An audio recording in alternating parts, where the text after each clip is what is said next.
si Mac, isang traveler. At isang aspiring filmmaker. Ang palagi kong subject,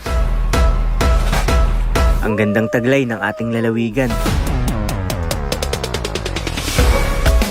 Mula sa mga kapatagan, mga burol, bundok, talon, ilog, dagat, isla, mga ipinagmamalaking pagkain, produkto at iba't ibang tradisyon at kultura.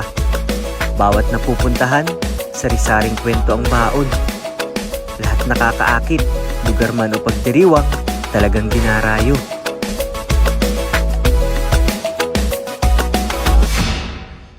Sa ilang taong paglilibot sa buong probinsya, talagang masasabi ko na Quezon Province is the land of thousand colors.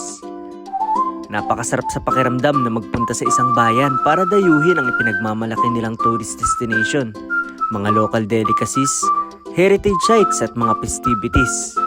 At parang isang regalo sa atin na ma-experience ito all in one place.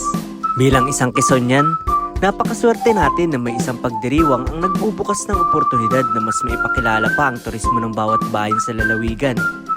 Isang makulay na selebrasyon na nakatuon hindi lamang sa pangunahing pinagmumula ng ating kabuhayan, ang niyog, kundi nagtatampok din ang pagkamalikhain ng mga Quezonian. Tinaguri ang mother of all festivals sa Quezon Province, ito ang Niyog-Yugan Festival.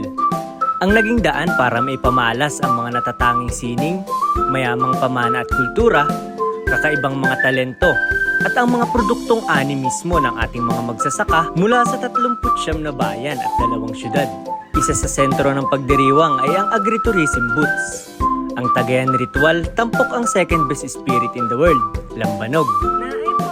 Ang mga inaabangang sayaw sa niyog at karosa ng niyog.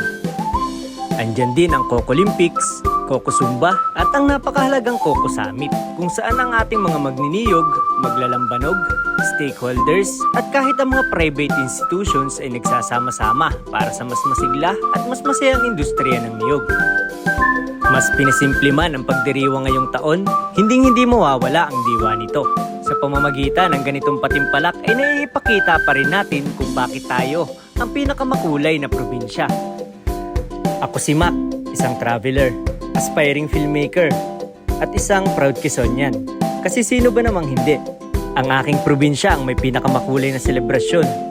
At nasa aking probinsya ang may pinakamakulay na tradisyon.